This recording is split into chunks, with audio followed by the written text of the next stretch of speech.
As we've mentioned many times, you never really know what to expect when you head out there to enjoy a day on the water, and the people who really don't know what to expect, well, that's gonna be those pro mariners who head out there and are forced to go out and basically work and make a living while out on the water. But one thing we're starting to see a ton of for some reason is instances like this. The vessel you see off in the distance is the 180-foot oil tanker Prometi, and here you can tell they're having a very close encounter with another vessel, and this feels like it's the same thing we've seen over the last several weeks. And as I mentioned during those videos in the last several weeks, you would figure high-risk vessels, such as oil tankers, vessels that are carrying fuel, would have some sort of higher security protocol to avoid any kind of close encounters like this. But for whatever reason, we keep seeing the same thing over and over again, and I'm curious to see with some of the accidents that we've had over the last several weeks, if we're gonna see some things change in the way these vessels are operated. Now, this particular instance, I tried to find the exact details on it, and I couldn't. I really couldn't find hardly any information on this, probably because the actual accident didn't occur and it wound up being just a close call, so no investigation was launched into this one,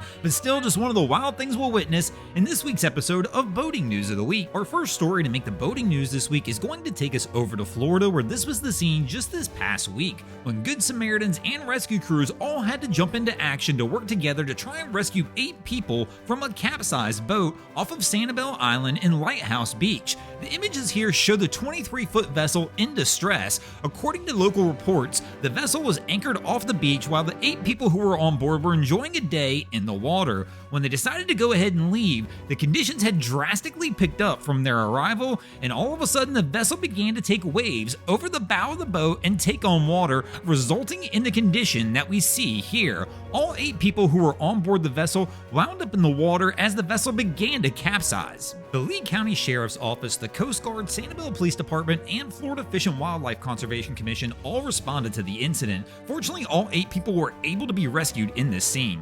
Our next story to make the boating news this week is going to take us over to England, where this was the scene actually almost a month ago is when this story started.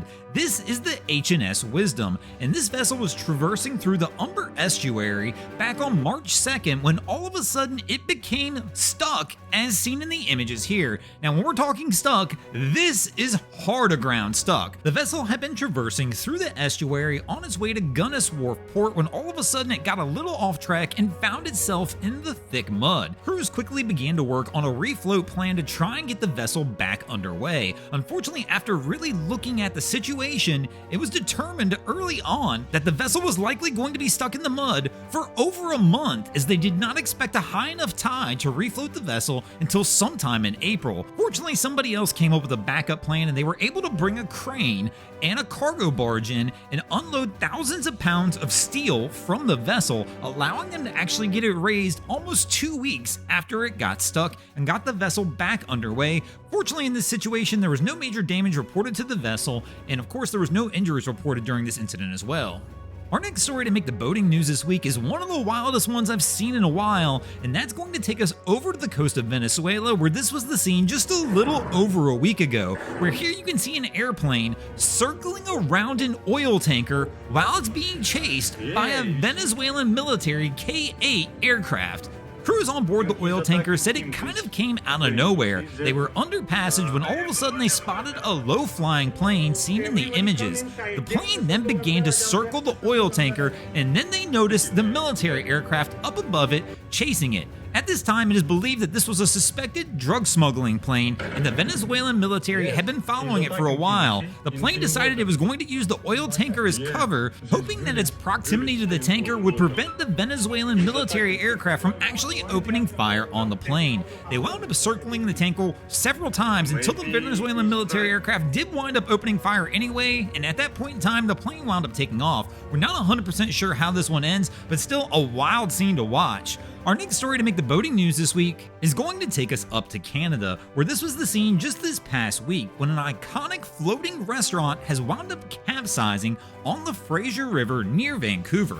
The vessel's actual registered name is the Seabourn II, but it is much better known by its nickname, which is the McBarge. This vessel was built in 1986 for an event called Expo 86 in Vancouver, Canada, and it's believed actually this was one of the busiest McDonald's locations in the world during its short 7-month display at the Expo. But unfortunately for this McDonald's location, local officials decided at the end of the Expo they really didn't want a floating McDonald's as a permanent fixture along their river. So all of a sudden, this vessel was forced to close. It wound up remaining at its location where the Expo was for almost 5 years before local officials finally decided it was time for it to be relocated to the Burrard Inlet. During the time period of the vessel being used in 1986 for the Expo to today, the vessel has changed hands multiple times, and there's been several attempts to actually convert this into something of use. One owner planned to try and turn it into a pub, while another owner in 2017 actually proposed to transform it into a deep discovery center featuring vintage diving technology and interactive exhibits, but unfortunately all those plans were scrapped, kind of like the vessel, where it changed hands again. It was moved to its final resting location in 2015, where it's sat in disrepair ever since until finally capsizing this past week. Local government officials are trying to reach out to the owners that currently have the vessel to have the derelict boat removed. Our next story to make the boating news this week is going to take us over to Thailand, where this was the scene just a little over a week ago when the gas tanker NP Bang Pakong ran aground off the coast of Koh Lorn in Thailand. The incident occurred when the vessel was heading from Bang Pakong district to Map Ta Phu port. The captain of the vessel was interviewed after the incident, and he claims that the accident occurred as the vessel had to steer to avoid a collision with a fishing vessel, thus causing them to run aground as seen in the images here. Local officials quickly arrived on the scene to go ahead and inspect the vessel and make sure there was no leaks of LPG gas or any type of marine fuel into the environment. Initial inspection showed the vessel to be in good shape, so the owners of the vessel have arranged for a tugboat to pull the vessel off the rocky outcrop. Engineers and technicians have also been sent to the scene to try and inspect the vessel to make sure everything will be okay. Our next couple stories, well, we're going to finish with 60 seconds rapid fire, and the first one's going to take us to Miami, where this was the scene this past week when a man was out enjoying an evening of boating near Coconut Grove when all of a sudden his vessel began to take on water as seen in the images here. The vessel wound up sinking up to the gunnels. Fortunately, Coast Guard and local rescue crews were able to get out to the scene and rescue the man off the boat without any injuries. Our next story to make the boating news this week is going to take us over to the Galapagos Islands, where this was the scene several weeks back when the vessel the Cormorant II ran aground on Espanola Island. During the incident, the vessel had 14 crew members and 13 passengers on board, all of whom were successfully rescued due to cooperation from the Ecuadorian Navy and a local Good Samaritan vessel, the Galaxy Orion, that was on scene.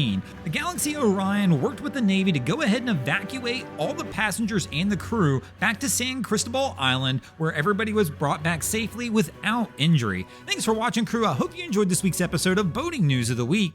If you ever see anything crazy happening out on your waterways, be sure to hit us up at Broncos Guru on Facebook or Instagram and let us know, and you might see your stories over here. And if you guys haven't already, go ahead and drop an anchor on the subscribe button. If not, we're coming to steal your drain plug.